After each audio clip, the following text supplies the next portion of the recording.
Informasi lainnya, pemirsa, memasuki masa PSBB transisi, PT Transjakarta melakukan sejumlah penyesuaian pada pola operasi. Apa saja penyesuaian yang dilakukan? Berikut liputan reporter Almira Sabira dan juru kamera Aliansyah.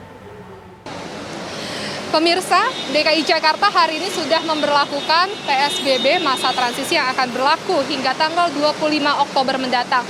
Pelonggaran PSBB tersebut karena melihat laju kasus positif COVID-19 sudah mulai melambat.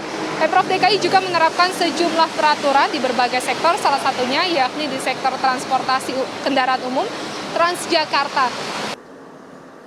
Di masa PSBB transisi, penyesuaian juga dilakukan pada jam operasional, kapasitas penumpang, dan sistem pembayaran top on bus. Untuk memantau bagaimana kesiapan Transjakarta di masa PSBB transisi, kita akan bertanya langsung pada Direktur Utama Transjakarta, Sarjono Joni Citrokusumo. Bisa dijelaskan ini bagaimana penyesuaian yang dilakukan PT Transjakarta di masa PSBB transisi? Ya, jadi sebenarnya penyesuaiannya hanya di penambahan armada saja. Jadi armada yang tidak di-cover di dalam karena memang masih ada perbaikan, itu kita kita provide armada low deck entry yang beroperasi di jalan biasa. Jadi haltenya ada seperti halte ini, juga halte yang lain. Nah, itu adanya di luar jalur busway.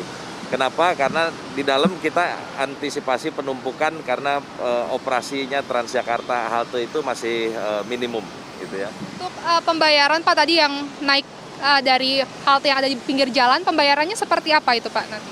Iya, jadi pembayarannya itu ada tap on bus, gitu ya. Jadi naik terus tap terus seperti biasa. Sementara di halte-halte yang terdampak yang memang alatnya itu rusak, oleh kita juga kita sediakan TOB atau tap on bus itu, alat itu.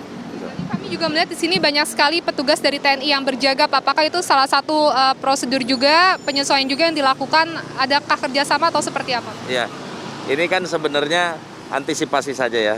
Kita tahu mungkin kegiatan ini belum selesai dan antisipasi untuk kejadian yang serupa tidak terulang.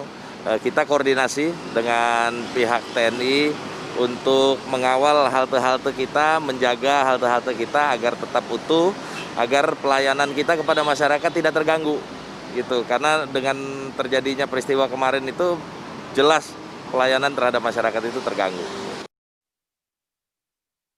Untuk penerapan di masa transisi ini, Transjakarta melakukan penyesuaian sesuai dengan aturan Pemprov DKI, utamanya pada jam operasional, yang mana sebelumnya hanya berlaku hingga pukul 7 malam, namun kali ini jam operasional Transjakarta akan berlaku dari pukul 5 pagi hingga pukul 10 malam, dan untuk tenaga kesehatan ataupun tenaga medis akan berlaku hingga pukul 11 malam.